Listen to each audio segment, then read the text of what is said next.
Kacarita nenggih Naredra swala bumi Prabu Singa Mulangjaya ingkang wus triwikrama wujud dadya Sardula teksih macan samana nyidra Butat anggraos kalamunta Dewi Wersini rikala semana kacidra dening Duratmaka ingkang awujud Sardula sami sakala njrit ajeleh-jeleh awit saking panjriting Sang Dewi anjari punang jabang bayi lahir padi ungyaning cengering punang jabang bayi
iki anak Wersini teksi anake Prabu Setyajid lahir ing atase tiba saking Dirgantara mongko tuku ngambah Dirgantara kutuku mabur dhuwur ewadene bayi timba ora mati malah lenangis cengere saya banter brebeki kuping burung iki sono dadi gedhe bebayane wah tak kelotak pecah sirahmu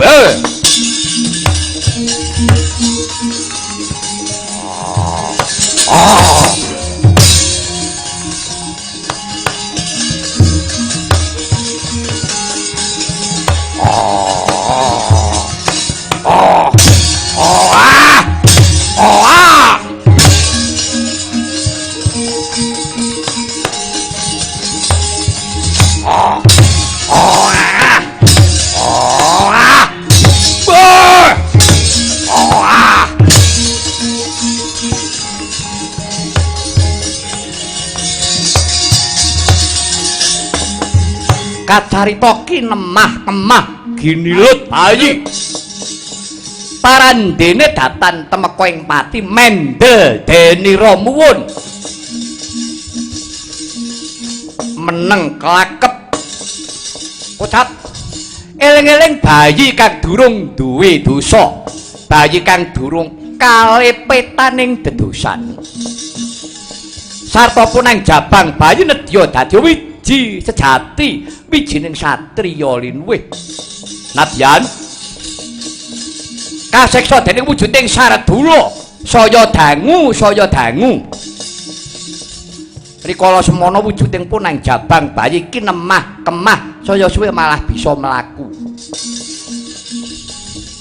bareng saya suwe malah iso mlayu saya dangu saya walagang saya gedhe punang jabang bayi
Koyaya sinipi Jojo bang mawingo-wingo netra kocak ngundarandir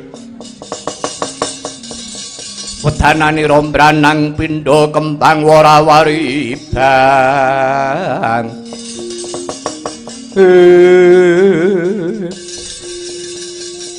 Keparat iku wujud gegilani kowe kuwi bangsane ngopo? Wah, lah dalah dedeke mung sekilan awake kuru. Awake cilik brengose sak kelut-kelut sisih. Ngerti yo?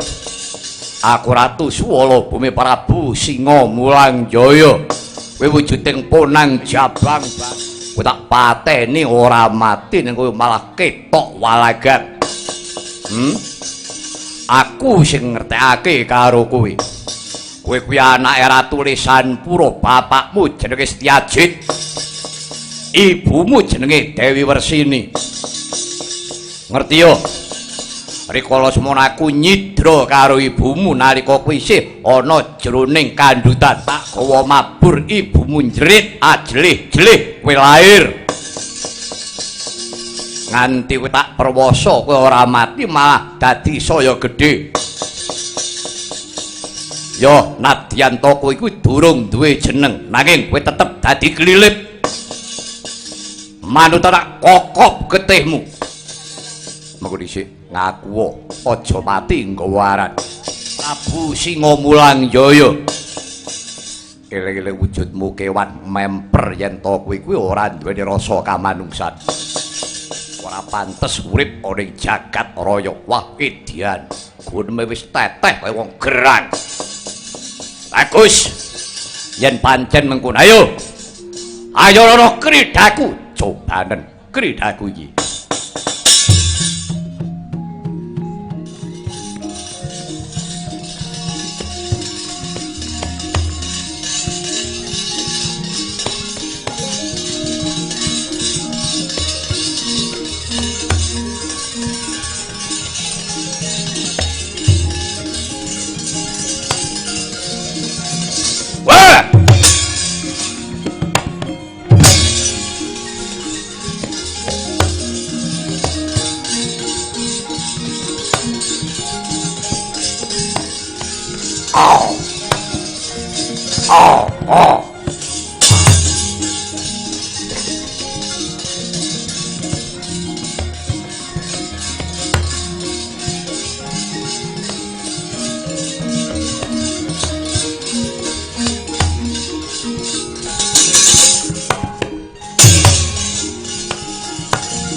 Prabu Singa Mulang Jaya kapiting gulune gedhene sak jaran teji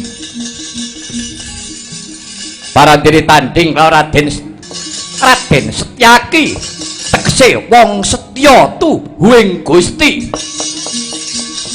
sami sakala ica saking Pandulu marang anggane Sang Setyaki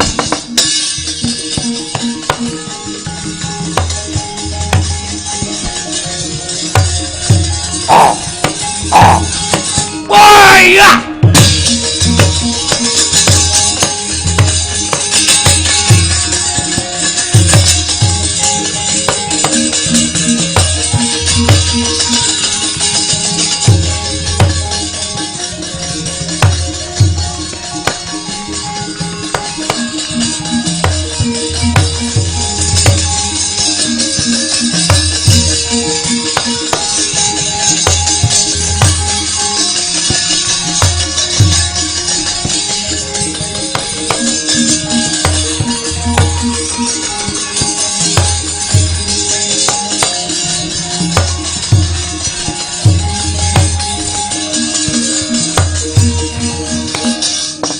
Nah, niku cariyosipun ingkang ngraka Prabu Singamulangjaya.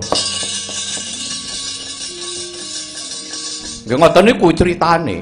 Mboten diceritake tok nek kalih dikelirke napa ngeten lho. Kajenge cetha. Nek ngen film awi flashback. Apa wayang ra entuk flashback? Nggih mboten napa-napa untuk memperjelas. Ya toh bro, bro raimu, nyawang gerang kok bro. Yen ngono patine Kakang Prabu Singamulangjaya ki sepele ya kok. Jane nggih mboten sepele. Nek siji pesti, loro jodoh, telu wahyu. Menungso niku rak ra weruh. Siji pesti, kapan aku mati mboten ngerti. Loro jodoh, kapan bojoku teka ya ora roh. Gitu. Kabejan kapan aku iki entuk bejo, ya ora ngerti. Ngoten. Ning nek kuwi mesti tak ayeli, Kang. Ayeli apa? Siji pesti matiku sok kapan iki ra mudeng genah. Nek perkara bojoku tekane kapan, eroh, Kang. Kowe engko tak dublak selop mudar lho kowe. Senengane kok ngentahi nek wong tuwa guneman. Togong, kula ora trima rasane atiku. Yen aku durung bisa mateni sing jeneng Setyaki. Mangke riyin mumpun dietang saestu panjenengan badhe nyirnakaken Setyaki. Jalaran Setyaki kuwi ya mateni kakangku Singamulangjaya. Anane kang raka gawe kok. Ora cobi. Nek bener becik tumindake nggih mboten bakal keweleh niku jenenge. Mula jadi tak turuti karepku. Iso seleh hatiku yen aku iso mateni sing jeneng Setyaki. Ngaten nggih. Kangge bodhon mawon. Biyen niku Setyaki niku isih cilik bayi mawon iso ngalahke ratune macan Kang Ngraka. Nadyan panjenenganku kasekene nggih luwih kaya Kang Ngraka ajine ya macan. Kula ngertos. Ning sakniki Setyaki niku sedulure akeh. Ngoten. Sedulure sapa wae. Lho, sedulure Setyaki wong kondang kabeh. Nggih, Ratu Mandura Prabu Baladewa bantenge wong tanah Jawa. Terus Ratu Dwarawati Prabu Sri Bathara Kresna, Titi Sing Wisnu. Aku ora wedi. Niku dereng para Pandhawa. Niku nggih warise. Ngeten. Ketoke mung sak Setyakine niki mengke gelandang carang keng pucuk le. Kang Togo kalih kula niku namung ngemutke supados slamet negari Swala bumi niki, ngeten. Sing pun nggih pun ati niku ampun ditanduri rasa dendam kali rasa serik. Mengke sak jika urip ndak mung males pinales. Aku biyen dicilakake karo kae, genti aku. Oh niki nggih ngoten, males melih. Lah kapan arep tentrem? Ora cobi.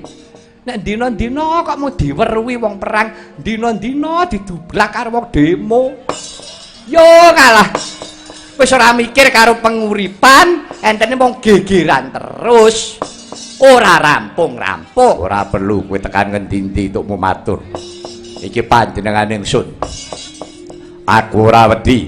Nagabandha wonten timbalan iki ngadhawuh golek ana Setyaki sak ketemune. Ketemu Setyaki patenana. Aku tak ngajari para Pandhawa sak sedulure Setyaki. Warise Setyaki yen bakal arep melu-melu mbelani Setyaki. Mengko Prabu Narasinga sing bakal ngajangi. mekaten bareng Paduka sinuwun ya Nagabandha bareng-bareng budal mung kowe goleki Setyaki paten ana Setyaki perkara Pandhawa kowe aku sing bakal ngadili aku sing bakal ngajangi monggo kula dherekaken sinuwun